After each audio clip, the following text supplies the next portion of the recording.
They said the Yankees would trade distance for comfort, maps for coffee, courage for the first bus home. At La Glaise, Sepp Dietrich stood over a battlefield the size of a country and smirked like a gambler who'd already pocketed the pot. Columns of panthers had ripped through fog and fur like zipper teeth. Green American divisions peeled back, a road sign at a time. Reports, those intoxicating little liars, stacked on his table. Bridge seized here, town abandoned there, fuel dumps found like presents under the snow. Shopkeepers with rifles, he joked to his chief of staff. They run when the snow gets in their shoes. Hundreds of miles away in Nancy, a different kind of weather gathered. George S. Patton studied the same Ardennes, the same razorback ridges and choke point villages, and saw not humiliation, but leverage. His Third Army was pointed east like an arrow already drawn, ready to cross the Saar and keep punching. Then the phone call. Eisenhower's voice. No preface, no poetry. Sketch the emergency. The Germans had blown a hole 60 kilometers deep. Bastogne was in a vice. 2 regiments gone. The First Army staggered. Christmas coming on like a joke no one wanted to hear. How long to hit north? Ike asked. 48 hours, Patton said, as if time were a tool in his pocket and not a storm outside. Around the room, staff eyes widened. 133,000 men, 800 tanks, 500 guns, 15,000 vehicles, and the general had just promised to rotate the earth. Patton didn't argue, he assigned. Movement tables bloomed like blueprints for a miracle. Corridors and checkpoints, march graphs and fuel points, who has right of way at which cursed crossroads, at which cursed minute. Engineers got their gospel, bridges to be stolen from rivers and flung down like planks across fate. Quartermasters got theirs, depots unlocked on French IOUs and American audacity. MPs received the authority of kings at roundabouts, where 5 roads meet, and all of them think they're more important than the other 4. The order went out, and a sound began that men would hear in their dreams forever, the iron heartbeat of movement. Tanks clanked into column under blackout, the dim hooded slits of headlights carving tunnels through sleet. Half-tracks growled, wreckers lurked like wolves, ready to yank some poor truck out of a ditch before the entire division stacked up behind it like regrets.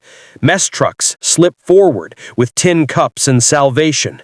A medic tied down boxes of plasma with a knot he couldn't have tied a week before, and now could tie in the dark with his teeth. The Ardennes doesn't love anyone. It eats traction and hoards breath. But Americans have a way of turning physics into policy. Engineers sanded black ice into obedience, then drove the route themselves to prove it to the next poor fools in line. MPs with whistles and mittens cut panic into lanes. A maintenance crew, cold-soaked to the bone, swapped a dead Sherman's transmission under a sky that felt solid. When the engine caught, they didn't cheer, they nodded. Because of course it would. The schedule said it would. Far ahead, the German plan, beautiful until contact, met the old enemy, distance measured in gallons. Bridges that existed yesterday now existed as smoke and carp. A Panther commander ran a gloved finger along a map road that, in the world outside, lay under a cratered collapse. The fog that had helped them slip the leash now kept resupply blind and late. Fuel Bowsers arrived with the same depressing punchline: empty. Back near Eupen and St. Vith, American confusion learned grammar. The First Army's lines stopped breaking and started bracing. Artillery, that great democracy of war, found its voice again. 105s and 155s laying punctuation on crossroads the Germans thought were commas. On the southern shoulder, a knot of paratroopers unrolled around a crossroads town and turned Bastogne into a word the world would learn to pronounce. Surrounded? Yes. Starving? Nearly. Finished? Not with that reply. Nuts. Clipped, courteous, and shaped like a brick through a window. Patton pushed the throttle on his promise. Convoys halted by day under the firs, camouflaged like ideas not yet ready to be spoken. At dusk, the machine resumed. Corridors humming, schedules clicking, sergeants profane and exact. A mess sergeant dumped coffee into the hands of a tank crew rolling at 5 miles an hour, and every one of them swore eternal loyalty to a ladle. A chaplain in a roadside aid station wrote a letter for a boy whose hands were too swollen to hold a pen. When a shell landed close enough to make the tent blink, he didn't. And the sky, indifferent all week, finally remembered how to be blue. The morning broke clear and cold and very American. P-47 Thunderbolts appeared like a rumor proven true, fat-bellied and bad-tempered, and wrote rockets down the length of German columns strung across the white. If the Luftwaffe had saved a surprise for New Year's, that day they had nothing but contrails and absence. Dietrich's smile thinned. He'd counted on speed and fog, on fear and food shortages, on Antwerp as a prize his tanks could reach by willpower. But willpower, it turns out, doesn't light a fuel gauge. Bridges didn't regrow when glared at. The route that looked so clean on a headquarters wall turned out to be a deck of bad cards dealt by locals with detonators and engineers with plunger boxes. Regarding Americans as shopkeepers made sense until you realized they brought the receipts. Traffic discipline, air supremacy when the weather permitted, a maintenance culture that treated a broken tank like a late train, annoying but fixable. The road to Bastogne narrowed to a particular place with a particular name, Ardennes. You could put a finger on it and feel the pulse of the whole campaign. If a spearhead got through there, just a chain of Shermans and half-cacks and men who'd been awake for 30 hours, Bastogne's noose wouldn't fall apart, but it would loosen like a knot that had met a patient thumb. German guns felt for it all day, trying to lay a hand on the single artery that would keep the town from starving. American guns answered in grammar the enemy now understood. No. That evening, the tanks made it. Turrets high, hatches open to the cold, commanders standing on seats with scarves stiff as armor. The paratroopers who met them looked a week older than their years, and a century older than the morning. They slapped the Shermans like horses and laughed too loudly for men who'd been this hungry. The corridor was a crack in a wall, not a door in a palace. But through it came food, bandages, artillery shells, and the thing you can't drop on a parachute. The knowledge that you weren't a dying hero, you were part of a living army. Patton didn't pause for the photograph. He jammed the lane with traffic. Wounded out, ammo in. Dead tanks back, new tanks forward. Maintenance crews set up triage like surgeons at a city hospital after a storm. MPs conducted symphonies with whistles. C-47s thumped bundles into snow until the depot officers had a new kind of problem: where to stack the sudden plenty. The relief wasn't a finish line, it was a fuse. In L'Aglaise, Dietrich stared at a map that had stopped agreeing with him. The pencil arrows felt like lies. Reports came back with verbs he hated: delayed, blocked, destroyed. He listened to a Panther Company commander explain that the bridge at the river with the name no one could pronounce was simply no longer there. He lit a cigarette and didn't taste it. Somewhere in the dark, a king tiger idled itself empty while its crew argued about whether to abandon the machine or pretend it would move if they begged. And in Nancy, a general who had promised the impossible in a sentence looked at his watch and smiled because the minute hand had done as it was told. He sent one order across the net, clipped, profane, and simple. It said, "Good. Now we squeeze." The squeeze began with a whistle. Not a battle cry, just an MP at a 5-way circle outside Ardennes, mittened hand up, eyes everywhere, turning chaos into flow. Tanks idled like impatient bulls, artillery convoys thumped, half-tracks steamed, ambulances nosed through with their lights hooded and their urgency unmistakable. One wrong gesture and the artery clots, one right one and an army moves.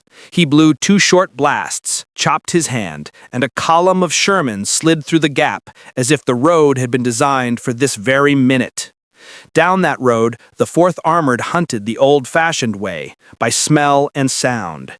You could tell a Panzer by the note of its engine, and a Tiger by the way the ground agreed with it. They didn't box, they wolf-packed. A platoon showed itself on a ridge long enough to make German gunners greedy. 2 more slipped down hedgerows, slicked with rhyme, cut behind the threat, and put 76mm arguments into side armor that had never expected to be a thesis. One Tiger died loudly, another died oddly, engine coughing, crew bailing, the monster settling into a ditch like a cathedral leaning. Patton's artillery wrote a weather report in explosions. Battery commanders, pencils behind ears, maps stained with coffee and snowmelt, walked their fire across crossroads the enemy loved too well. A bridge at Loutrebois tried to exist again after an engineer's plunger had introduced it to memory. 155s persuaded the timber to reconsider. Infantry followed the noise, boots clenching glass and thin ice, shoulders low because the air had learned to bite. North, St. Vith finally exhaled after a week of costing the enemy days they couldn't spare. It hadn't been pretty, nothing in December is, but it had been expensive for the attacker, and time, not tanks, was the currency that mattered now. The First Army's line, riven a week ago, fused like bone. British armor rolled along the Meuse like a hinge made of steel and understatement. The Bulge, on maps and in mines, lost its sharpness. Bastogne turned from verb to engine. Relief didn't make it safe, it made it useful. C-47s thumped bundles into the snow until the depot officers swore at abundance. A medic copted morphine syrettes like a miser counts coins, and for the first time in a week, smiled. Paratroopers, gray with exhaustion and jokes that had gone from bitter to good again, pushed patrols outward as if pushing down the walls of a dream. Then the sky made a decision. Snow stopped arguing with itself. The morning lifted to a blue so hard you could lean on it, and P-47s arrived in squadrons, bellies fat with bombs, wings shouldering 10 HVARs apiece. A column of trucks that had crept all night now lay against the white like ink on a ledger. Thunderbolts signed across it. Rockets first, then 500ers, then the strafing runs that make a man understand the idea of inevitability. A panzer can duel a tank. It cannot duel the weather when the weather is American. The Luftwaffe tried to remind the world it existed. New Year's morning, Bodenplatte slammed Allied airfields from Antwerp to Brussels, scattering wrecks across frosted grass. For an hour, it felt like 1940 again. Hangars burning, crews diving for slit trenches. By noon, it felt like 1945. Hundreds of German pilots gone that Germany could not replace. Parks of Allied aircraft ruined that the Allies would refill by Wednesday. The Reich had traded jewels for gravel. In Alsace, Nordwind clawed at the Vosges, mean, close winter fighting, forcing staff officers to count divisions like coins. Patton skimmed muscle from his flanks, grumbling in a dialect his aides had learned to translate. "We'll swat the gadfly and keep strangling the bear." He could do two things at once because his army could do 10. Somewhere near Chaumont, the fable met the footnote. A company of Shermans rolled into a bowl. The first shot came from a hedge that shouldn't have held a gun that big. King Tigers, 70 tons of theology, opened with 88s that erased the thought at 2 kilometers. 2 American tanks died before their crews understood the geometry. The lieutenant on the net took a breath and remembered North Africa, a training diagram, and a sentence from a grizzled sergeant. Make him look one way, kill him from the other. He split his company without ceremony. One section rattled the front, trading shots they had no right to win. 2 sections slid through orchards and the backyards of people who had buried silver 3 wars ago. The first side shot went in like truth. Flame lifted slow and sickly. The second jammed a turret. The third convinced a crew to flee a legend. When it was done, the field looked like a museum burned down. The lieutenant's hands shook. He lit a cigarette with a match that wouldn't. He laughed at the match and pocketed it as a charm. On a ridge above Wiltz, an engineer platoon set charges on a span that had opinions about staying. The sergeant checked his watch and then the mine under his hand, and then the road, listening in the quiet between shell bursts for a sound he'd never forget, the track clatter of overconfidence. The first Panther nosed onto the bridge. He waded through the second. He wanted the third. Patience is courage measured in seconds. He pressed the plunger, and the river rose to applaud. Hours fell off the German timetable in a single splash. Back at a crossroads that looked like every other crossroads until you needed it, the same MP with the same whistle and the same mittened authority saw a bottleneck begin and refused to let it grow teeth. He hauled a stalled deuce and a half into motion with 4 volunteers and a rope, banged the fender like a doctor banging a chest, and sent it lurching forward. A battery of 105s got through that would otherwise have been late. A town did not fall because a truck did not stall because a man did not blink. Historians rarely footnote whistles. They should. German headquarters discovered the elastic limit of arrogance. Dietrich stared at map args that no longer described anything real. Reports came in like confessions: fuel gone, gun down, bridge not there, road interdicted, morale a rumor. Model, the fixer of other men's mistakes, tried to move formations the way chess players move pieces and found out the board was soft and the pieces tired. Hitler said hold and meant don't think. The Americans said move and meant solve. Patton drove forward to a CP that was mostly wind and a table. He put a gloved finger on Houffalize and then on a knot of road south of it and said, there.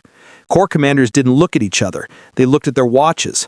The order that followed wasn't elegant. It was sufficient. The bulge was becoming a bag and the string was ready.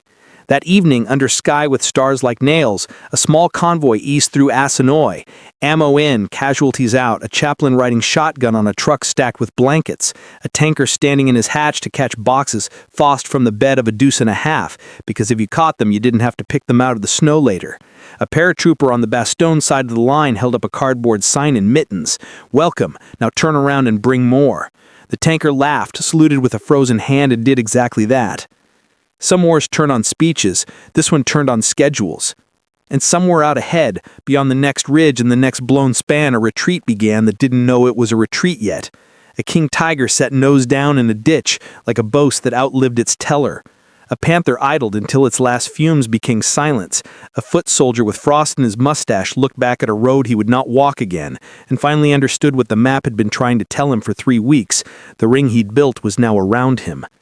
Night learned new sounds, the soft thunk of parachutes dropping crates, the clipped chatter of SCR 300 radios hopping from company to battalion, the metallic cough of a Sherman trying not to wake a village while it took a corner too tight for peace. By dawn, the squeeze had hands. 3rd Army's left hand, 26th Infantry, curled up the Saar and Ohrdruf, crossing places the river swore weren't bridges until engineers convinced it with Bailey trusses and language not found in chaplain manuals. The right hand, 80th Infantry, punched north through frozen orchards where every bare limb became an antenna for rumor. In the middle, 4th Armored didn't so much advance as diagram the enemy. Feel here, feint there, then break what carries weight.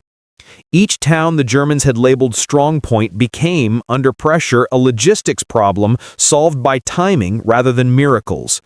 The timing was savage and exact. A crossroads out of Wiltz was worthless at 0810 and priceless at 0815, because at 0815 a convoy of ammo-laden half-tracks would arrive, and if the road was closed, the cannon behind them would stay hungry until the next chapter. A maintenance team pre-staged a transmission on a flatbed with a tarp over it like contraband. When a tank limped in, they slid steel like a magician slides cards and sent the beast back snorting within the hour. This wasn't romance. It was competence weaponized. Across the line, German orders hardened into order's ugliest form, those that know they are late. Dietrich was promised fuel that existed only as handwriting. Model told divisions to counterattack with battalions that had been companies yesterday and squads today. A staff captain traced a line toward Bastogne and spoke of initiative while listening for the cough of trucks that didn't arrive because the road he needed had been turned into concept by thunderbolts at noon. And yet this was no clean sweep. A company from the 12th SS down to Angry Bone held a village church with the stubbornness that makes history write grudgingly. The Americans brought up a priest and asked theology to step aside. It did in a cloud of brook and hymn. 2 streets over, a German anti-tank team let 3 Shermans pass and drilled the 4th. The platoon sergeant walked forward, put a hand on the still warm armor and mapped the alley with his eyes. He didn't request artillery, he requested smoke, and when the white walls rose, he threaded his men through like needle and taught the street new rules. The weather kept an editor's blue pencil handy. Mid-morning sun P47s punching receipts across a column of horse-drawn supply. Yes, horses, in 1945, dragging a Reich toward a future that didn't want it. Afternoon sullen and gray, the sky closed its ledger, and everything had to be solved with boots and nerve. Night, flares lifting like questions, then dying like answers no one liked. Bastogne, resupplied and mean, pushed outward with the offended pride of a town that had been dared to die and refused. Paratroopers traded foxholes for sorties, nosing down the same lanes that had once delivered bad news. A squad found a cellar where civilians had huddled for days with candles and recollections. The oldest man in the room pressed a bottle of something honest into a corporal's hands. The corporal tucked it, carefully, next to his spare socks. War is won by men who learn to carry 2 truths at once. On Patton's map, Hufvudlies glowed like an ember under paper.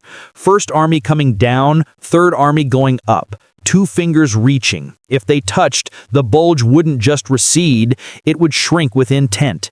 He sketched an arrow so short it looked like a dare and told Corps, hit here until the map gives up. The German command felt the gravity shift. Reports that had begun with verbs, advance, seize, now arrived wearing adverbs, barely, briefly, almost. A Panther battalion radioed that it had redeployed and meant that it had turned around. A fuel dump promised on one grid square had already displaced to the past tense. Hitler sent a message that contained the word hold 5 times. The front sent back silence that meant cannot once. There were shards that cut deep as any statistic. Near Vaux-les-Rosières, a young GI stopped to help load a litter. A local woman pressed a knitted scarf into his hand. Pour après, she said, for later. He tied it to his webbing, not his neck. He had learned that later is a place you fight toward. You don't wear it where a bullet can rewrite it. On January 3rd, a rumor with teeth ran the American nets. King Tigers sighted again, this time in a fold of ground that turned good men into calculations. The counter was workmanlike, not dramatic. Tank destroyers snuck into barn doors like stagehands, their long 76s poking from shadow. Forward observers crawled to a hedgerow and found the line of sight the map swore didn't exist, then fed numbers to a battery chief who began to sing in deflection and quadrant. When the monsters rolled, the first rounds were smoke, and the second were truth. When it ended, a farmer came out of his cellar, saw what 40 tons looks like when pride meets physics, and crossed himself, perhaps for the crew, perhaps for the field. Bodenplatte flickered and died as a strategic idea. On the ground, it had been terror and flame. On the ledger, it was irreplaceable pilots squandered to scratch paint off a machine that could afford touch-ups. Nordwind snarled in Alsace and forced Americans to do the dullest, bravest thing, rob strength from glory to reinforce necessity. Patton did, with a scowl and a schedule, and still kept the hand closing in the Ardennes tightening on time. Then, no trumpets, just a ragged cheer that carries like heat, the link-up. South of Hufvudlies, a patrol from 1st Army met a patrol from 3rd on a road that had forgotten it was supposed to be impassable. Hands went up, then out. Where are you boys from? Ohio. Texas.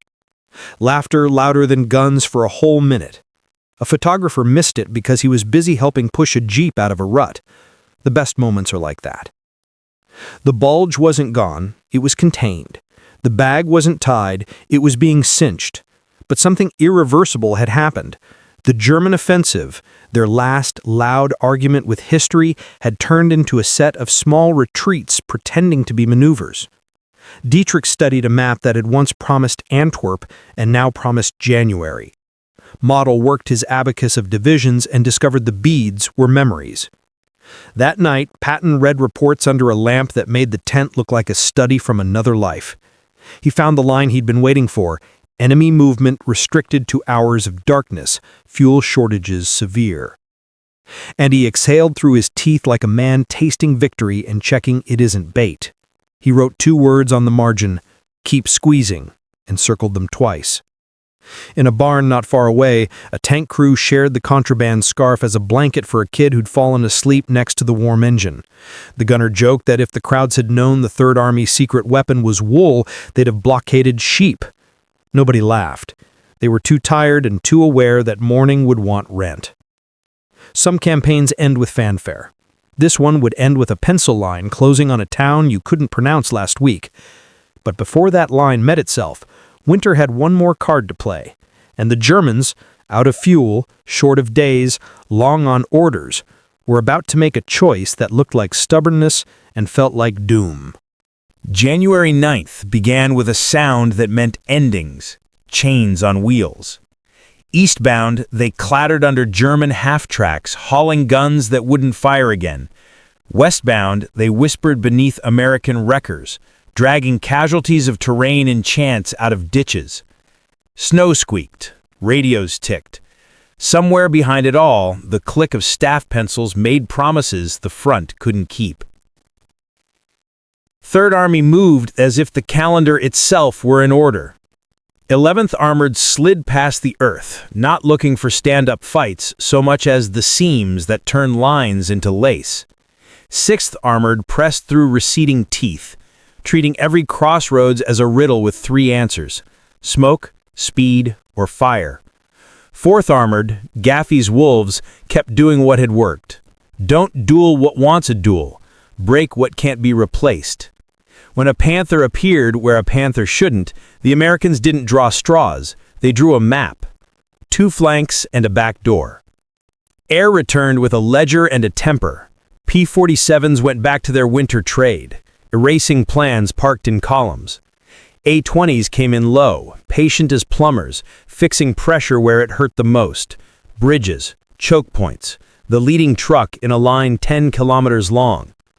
The Luftwaffe flung what was left of its New Year's bravado and got back what 1945 always gives those who behave like it's 1940. Glory at sunrise, emptiness by noon. German counterattacks came like hiccups, sharp, involuntary, and proof of a system out of rhythm. At Bastogne, a knot of grenadiers with Panzerfausts and exhaustion found courage the hard way and took a Sherman at 10 paces. The platoon sergeant marked the alley with a cigarette stub and called down smoke like a curtain. At Ohrdruf, a king tiger tried to write its name on the day and ran out of ink at the first switchback.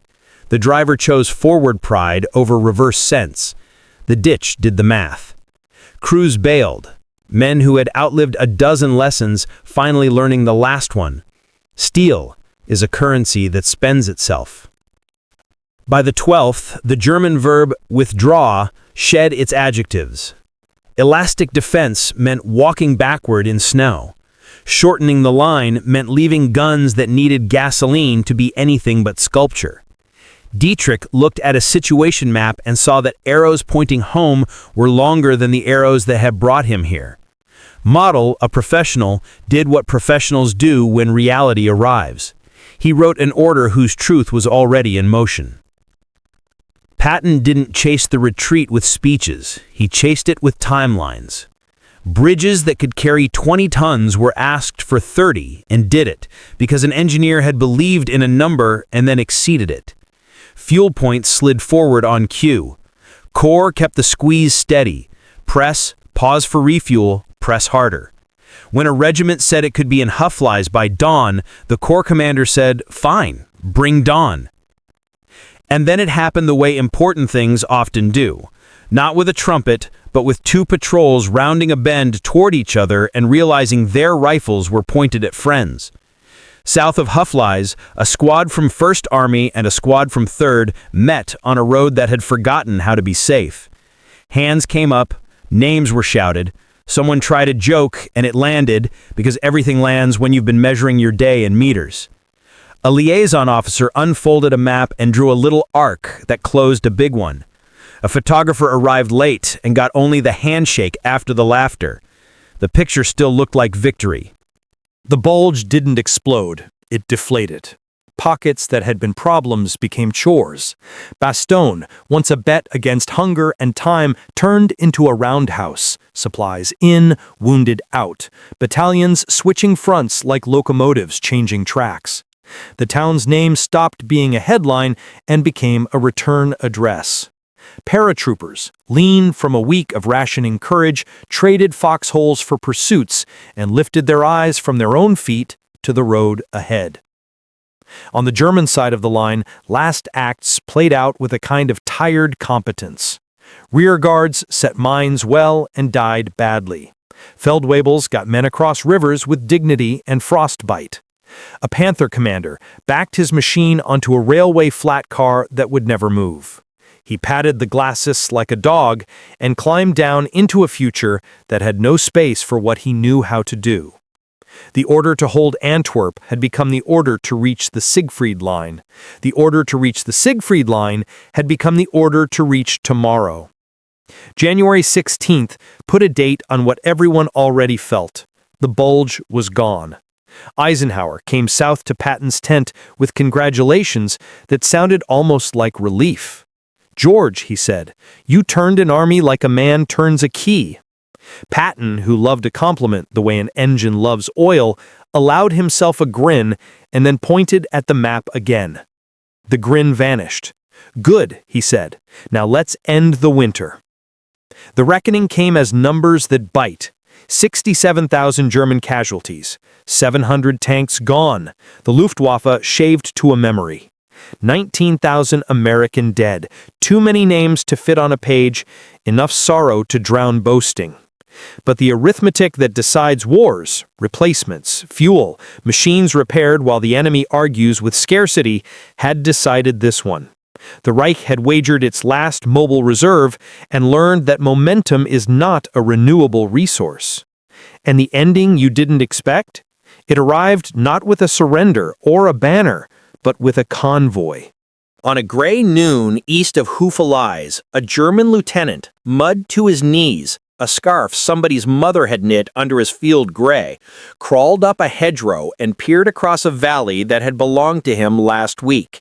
He expected tanks. He saw trucks, endless trucks, fuel bowsers, ammo lorries, kitchen trailers, wreckers, ambulances, radio vans, bulldozers riding lowboys, pontoon sections stacked like vertebrae, sea rations by the acre. Between the trucks, MPs with white belts and the authority of a metronome. Above them, stubby fighters tipping wings, not hunting, just owning. He watched for a full minute, and then another because a man raised on tactics must be taught strategy slow. He slid back down the bank and looked at his runner. "It isn't the tanks," he said quietly, as if admitting a private sin. "It's everything else." Patton didn't hear that sentence, but he'd have cheered it. The ring around Bastogne hadn't been shattered by one gallant charge. It had been unscrewed, thread by thread. Bridges denied, roads controlled, fuel starved, air returned, columns fed, clocks obeyed. German mockery didn't end in a duel at a crossroads. It ended when an enemy officer realized the United States fought like a factory that could navigate. By nightfall, the valley went silent again, as if the day had been a rehearsal for a larger stage. Snow began, the kind that erases tracks and preserves conclusions. In a barn with a door that never closed right, a tank crew split a chocolate bar 5 ways and argued over whether you could taste victory or only count it. In Le Glaise, a staff captain wrote, "Withdrawn to prepared positions," and meant, "We are out of road." In Nancy, Patton flipped to a clean map sheet, drew a new arrow, and said the 2 words that kept winning the winter: keep going. The next river was the Our, brown, sullen, edged with ice, and it didn't care about reputations. Engineers arrived first, as they always do when history pretends to be geography. They hammered frost from steel, dropped Bailey panels onto cold water like piano keys, and made a crossing where yesterday there was only refusal. MPs planted their white sleeves where footprints would turn into lanes. Artillery registered the far bank in numbers, then closed the books until someone needed punctuation. Third Army didn't charge so much as arrange. 6th Armored slid over first, not to seize glory, but to seize ground that made glory possible later. 11th Armored followed with the patience of men who knew the worst minutes of a day were often the first and the last. Combat engineers, muddy to the waist and grinning like men who had successfully insulted a river, waved Shermans forward as if inviting guests to a difficult party. German rearguards wrote clean endings where they could. A panther at the mouth of a village stared down an avenue long enough to matter, trading shells with a tank destroyer that never showed its full profile. A Feldweber laid a string of mines and placed his squad behind a wall that once kept pigs honest. They bought an hour and paid everything for it. The hour didn't save a division, it saved a map line for a morning, which is how retreats are measured when the nouns have outlived the verbs. The sky, a co-conspirator again, laid itself open.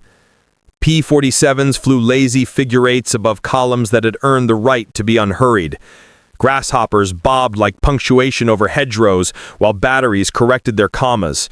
A flight of C-47s shouldered south with more plasma and less drama than any movie would allow, and a chaplain on the perimeter stopped mid-prayer to watch, then nodded as if God had answered in Douglas. Somewhere short of Prüm, a platoon stumbled into a pocket of men who weren't on the schedule. German medics, hands raised, sleeves marked, faces older than their years. The American lieutenant hesitated, then pointed to a barn and a field stove as if he owned both. 10 minutes later, coffee went into cups that had yesterday held contempt. A prisoner with a Bavarian accent tried out one American word, enough, and the lieutenant surprised himself by agreeing. Not enough to stop, not enough to forgive, just enough to keep walking toward a morning that wasn't freezing. The line breathed in longer sentences. Bastogne's roads, once arteries clotted with need, beat at a regular pulse. Replacement tanks rolled off flat cars wearing chalk scrolls, first names, hometowns, jokes that wouldn't be funny to anyone but the men who wrote them. A maintenance sergeant signed for a crate of final drives with the flourish of a man who knows the difference between spare parts and second chances. Patton visited the depot, listened to a staff major brief tonnage and turnaround, then cut him off with a grin. "Keep the circus moving. The audience is in Berlin." Across the wire, the last orders that meant anything wore dates instead of promises. Model pulled formations back to the Westwall and found pillboxes too narrow for modern men, and too few for modern calamity. Dietrich's Panthers regained lines they'd left in September and discovered time keeps what it steals. A young officer argued for a counterstroke and was handed a fuel ledger in reply, the new language of impossibility. The end wasn't declared. It accumulated. A school reopened in a town that had been argued over twice. The teacher wrote January in careful chalk and waited for faces to become attention. A baker slid loaves to a window ledge for cooling and watched a column pass, every 5th truck an ambulance, every 10th truck a kitchen, every truck a promise that in this war the after had a plan. An old woman set a pot on a stove that had spent December as furniture, and then, after a long theatrical pause, added salt, like a blessing. And then an ending did arrive, quiet, precise, and wearing a uniform. A logbook entry. At a crossroads south of Sankt Vith, an MP with a whistle and a mitten, the same one who had made chaos behave all through the crisis, checked his clipboard at dusk and realized the page had changed itself. The heading still read Supplies East, Evacs West, but the arrows were thinner, the gaps longer, and the urgency had retreated into good order. He drew a line under the day, signed his name, and, for the first time since the snow began, looked up at the sky long enough to notice it was not threatening anything. He didn't cheer. He put the clipboard down and helped a private push a jeep out of a rut. The jeep lurched free and rolled on as if it had somewhere to be besides finished, because it did. Everyone did. Back in a tent that smelled of canvas, oil, and a new map sheet, Patton folded the last Bulge overlay and slid it into a case that already knew too much. He touched the edge of the paper the way a carpenter pats a beam that'll hold, then turned to a fresh sheet with a river drawn in blue and a city drawn in black. His staff leaned in. The pencil hovered. He made a short arrow, the kind that looks like an insult until it becomes a road, and said almost softly, "We keep going." What ended the mockery around Bastogne wasn't a single charge or a headline battle. It was an army discovering that courage scales, that discipline is a speed, that logistics can be a weapon, and that winter yields not to speeches, but to arrival. The Germans had laughed in December. In January, they listened, and what they heard was chains on wheels, wrenches on bolts, whistles at dawn, and the steady, indifferent sound of an enemy that would not stop arriving until there was nowhere left to arrive to. The proof that the Bulge was over didn't come stamped with wax and eagles. It came in mail. Sacks of it, dusted with road grime, finally caught up to units that had been living on rumors. Men opened letters with hands that still shook from cold and recoil. A private from Iowa learned his wife had named their son after a sergeant he'd never meet. A mechanic found a Christmas card with a glitter star that stuck to his thumb, and he laughed because glitter has no business in a war, and that was exactly the point. A chaplain read news from a parish that had started ringing the noon bell again. The sound you heard in those billets wasn't cheering, it was belonging. A reminder of why roads go east in the first place. Bastogne's name settled into the language the way certain weather does. The medics started calling a kind of shrapnel wound a Bastogne bite. Tankers said Bastogne turn when you feather the throttle on ice and don't die. Artillerymen who'd leaned on every trick they knew started teaching the new ones as doctrine. Smoke first, then steel. Call the grasshopper once, the thunderbolt twice. The town itself stopped being a battlefield and went back to being a place that sells bread. German staffs traded maps for ledgers. There were still orders, there are always orders, but they read like apologies. Hold prepared positions really meant hold your breath. Counterattack locally meant do something brave that won't change anything. Model sent out a final circulaire that was all discipline and no gasoline. Dietrich sent for Panthers he knew weren't coming, and wrote a line in his diary that sounded like a man closing a door gently because someone inside is asleep. We have done what we can. Patton's headquarters moved the way a practiced hand flips a page. The overlays from December went into a folder labeled Ardennes. Closed. A new sheet lay waiting with the Siegfried line combed like bad teeth and the Rhine drawn in that self-confident blue cartographers give to rivers that expect to be respected. The staff spoke in future tense again. Bridges, railheads, replacement flow. The verbs that make destinies. Before the columns rolled, the general did something small and telling. He drove. No escort, just a jeep and a driver with a scarf. Back up to the perimeter that had been the south gate of the Bastogne ring. The snow there had the tidy, punished look of ground that has forgiven nothing. He stepped down, boots creaking, and walked the line until he found what he was looking for. A foxhole half filled with ice, its lips scalloped by machine gun fire, a ration tin flattened into a windbreak, and a Bible page used as a bandage wrapper and then saved anyway. He stood there for a long moment, hat tucked under his arm. When he spoke, it wasn't to anyone present. "Thank you for the time," he said. "We bought it. We spent it well." On the far side of the woods, a different kind of ending unfolded. A German captain, one of those competent, exhausted men who had kept impossible things functioning longer than fairness allows, assembled what remained of his company and told them the truth. "We are going home, not to our houses, to the line.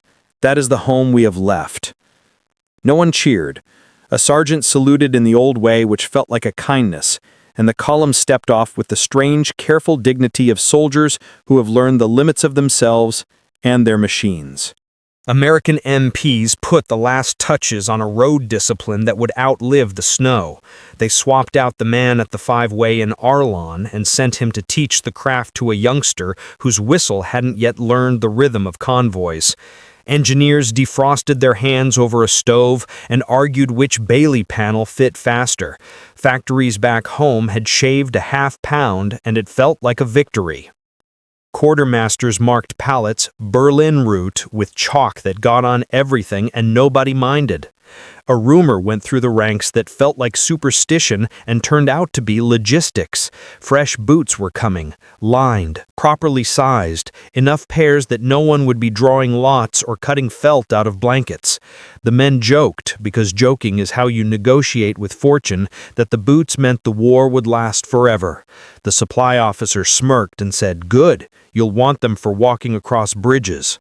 In a farmhouse that had been an aid station and would be a kitchen again, a nurse folded a blood-stiff blanket with the tenderness of someone washing a chalice. Outside, a boy kicked a frozen football to a paratrooper who trapped it with a touch that would have made a coach proud. The boy shouted something in French that sounded like encore. The paratrooper obliged. The ball arced, the boy missed, the paratrooper laughed, and for 3 seconds the war was a weather report. Here is the twist you didn't expect, because history rarely frames it for you. The decisive weapon at Bastogne was the calendar. The Germans tried to buy days with shock and steel. The Americans printed them in bulk with bridges, trucks, and a culture that turns motion into policy. Dietrich had mocked shopkeepers. What beat him wasn't a duel, it was delivery. The ring didn't break in a single heroic cut. It unwound thread by thread until the winter had nothing left to hold. Night came without malice. The sky turned deep and clean, a lid you could trust. Somewhere, artillery fired a registration mission that sounded like punctuation, not argument. Somewhere else, a maintenance crew finished torquing a road wheel, penciled the tank back onto the strength, and swore they heard it purr. In a command tent, a pencil drew an arrow from the hour to the kill, and from the kill to the prume, and from the prume to a blue line that looked like ambition spelled correctly. Patton looked up, found the eyes that needed finding, and said it one more time, not as rhetoric, not even as order, but as the simplest description of what armies like this do when mockery has run out of vocabulary. We keep going. And the men did, past the foxholes where they had learned patience, over the bridges they had learned to trust, into a January that would become February, and then a river with a name that felt like a finish line. The Ardennes stayed behind them the way a hard winter stays behind a house that remembered to stock cordwood. The lesson stayed with them longer. Don't measure a foe by his laughter. Measure him by his arrival. Chains on wheels, wrenches on bolts, whistles at dawn, roads that turn into and then. That's how the ring around Bastogne broke, and how the war, from that moment, began to end. The proof that winter was truly over came stamped in concrete. Dragon's teeth. The Siegfried line didn't look like a myth. It looked like an argument poured into forms. Teeth in rows, bunkers with slits like narrowed eyes, wire that remembered every hand that bled on it. The Germans called it the Westwall. The Americans called it next. Engineers went first, because that is the order of things when history meets obstinacy. Bangalore torpedoes slid under wire with the calm of men who knew exactly how far a fuse burns in cold air. Dozers nudged dragon's teeth like rude dentists, making aisles where there had been sentences. Assault teams learned a new syntax: smoke, Bangalore, satchel charge, shove. Pillboxes discovered that doctrine ages faster than a man with a flamethrower at 10 meters. Third Army didn't smash so much as seam rip. 6th Armored found a fold near Clairvaux and opened it. 11th Armored pried at Prume, where a bridge existed because an engineer had sworn it would. 4th Armored moved through Bitburg the way a locksmith handles a door that thinks it is important. A panther, posed like a threat at the end of a street, died like a doorstop at the first corner. 2 Shermans baiting front armor, 1 TD whispering from the flank. The lesson had become reflex. By the time the line was behind them, the map had stopped being a collage of last stands and become a tour of solutions. Trier, Rome of the Moselle opened under a sky so clean the P-47s looked like punctuation. Patton sent a message that sounded like bragging and read like inventory. Trier captured with 2 divisions. Per German manuals, it requires 4. Corps chuckled. The quartermaster didn't. He had bridges to feed. The Saar tried to make itself a season. It failed.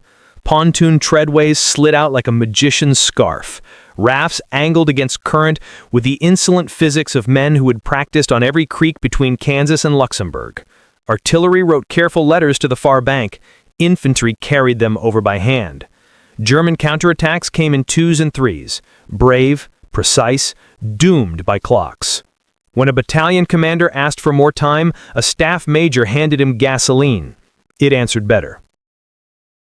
Somewhere on the march to the Rhine, a rumor turned into a landscape.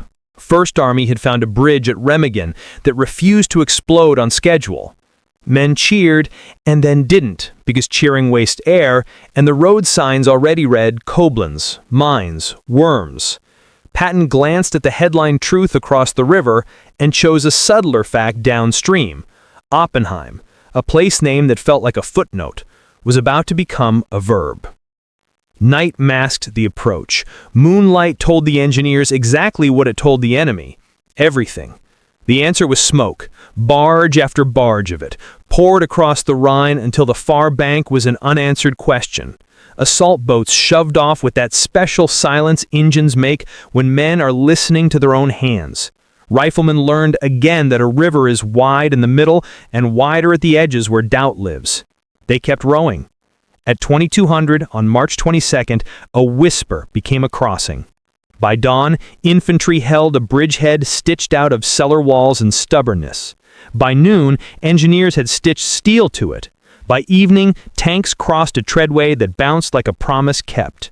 The Luftwaffe tried to erase the day and discovered it was 1945 everywhere at once. Flak barked, wreckage smoked, the bridges held. A staff officer dated a log, first tactical crossing of the Rhine by Third Army, the kind of sentence that ends winters and begins epilogues.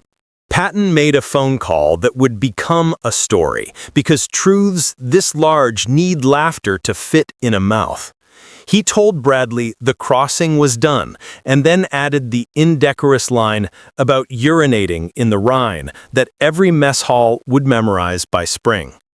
The point wasn't the joke. The point was the ease in his voice, the sound of a man who had traded crisis for momentum and intended never to give it back. Across the river, German staff work contracted to the size of a decent man's honesty. Bridges dropped behind them, because bridges have loyalties. Columns moved at night and learned that maps don't glow in the dark. A major who had drawn arrows for a living found himself counting mules. A corporal who had believed in tigers now believed in distance. He measured survival in crossroads and creeks, each labeled, "Not here." Third Army poured east in lanes, not rushes. MPs made order out of amplitude. The Air Force trimmed possibilities at every junction the roads offered. Maintenance parks operated like hospitals that fixed steel and sent it back to the same war as if second chances were a service branch. The war changed shape with the river. It always does. Villages that had been problems became scenery. Cities that had been headlines became itineraries. This was the twist that no one scripted in December. The last act would not be written by the loudest gun or the grandest tank or even the most notorious name. It would be written by competence at scale, by engineers who could bridge anything wet, by logisticians who could fatten any thin line, by MPs who could make 10,000 trucks behave, by pilots who could speak in rockets and be understood by map grids. German mockery had ended weeks ago. German disbelief ended here, as an army watched another army turn a river into a procedure. Night came kind, finally. Somewhere in a town whose name the men would mispronounce forever, a GI leaned on a windowsill and listened for artillery that did not answer him. In a cellar that had been a strong point yesterday and a wine room today, two squads from different states argued the relative merits of coffee boiled too long versus not long enough. On a ponton bridge, a private paused long enough to lay a palm on a panel and say thanks in a voice he would not have used in daylight. Behind them, the Ardennes settled into history, the ring that broke not with a shout, but with arrival. Ahead of them, roads braided toward endings that would turn into beginnings, because that's the trick of wars, you win.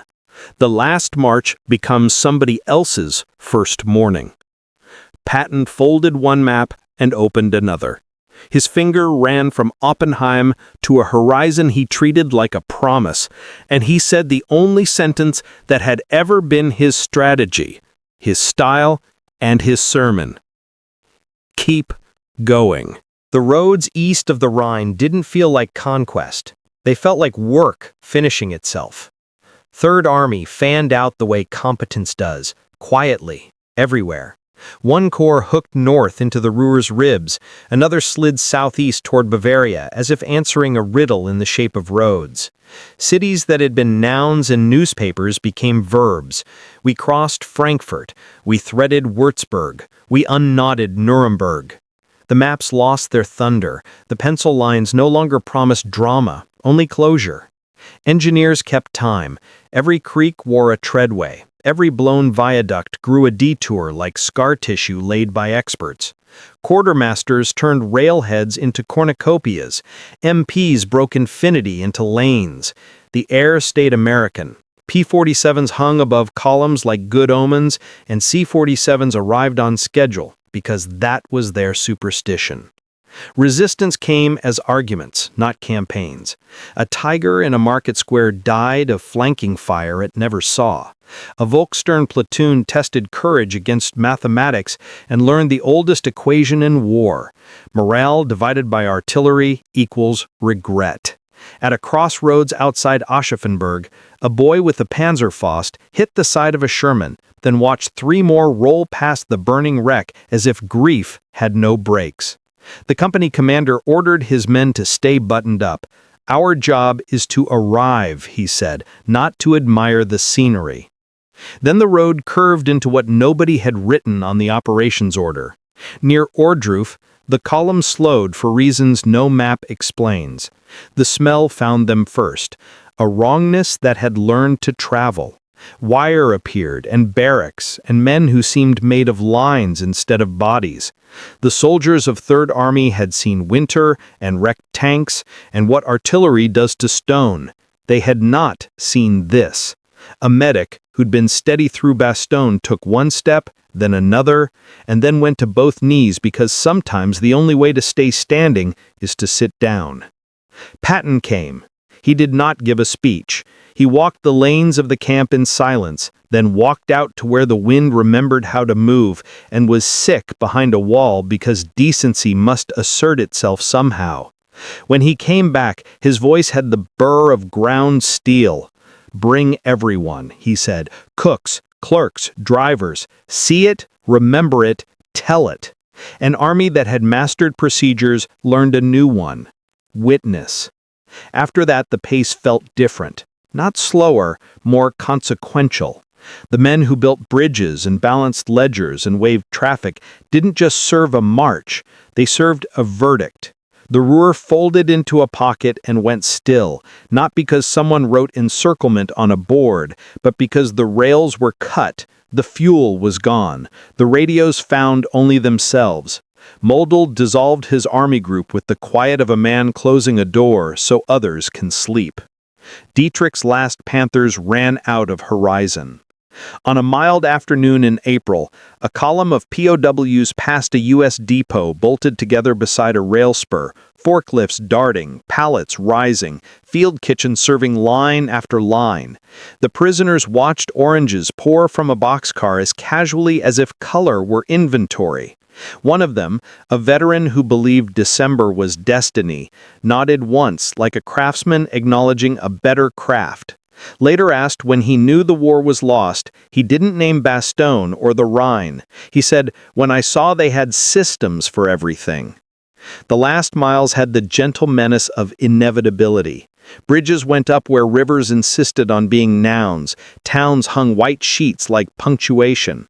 A staff captain who had lived 6 months by overlays and fuel tables realized his most dangerous enemy was fatigue, and his most valuable weapon was routine. He sharpened a pencil and made another column move on time. That, too, is a kind of courage. It ended officially in May, with signatures that tried to compress 4 years into ink. The men of Third Army didn't hear the pens. They heard trucks downshifting on a slope, a wrench skidding across a floor, a whistle at dawn. They heard the sound they'd been making since December, arrival. Patton folded his last German map and slid it into a case that would never be truly closed. He looked east as if distance were a promise still unpaid, then back at the army that had turned a winter's ring into a nation's end. He said, "Good work," which was his way of giving thanks and orders at the same time. No fireworks, no final charge, just bridges that held, roads that behaved, planes that answered, and men who kept showing up until there was nowhere left to go but home.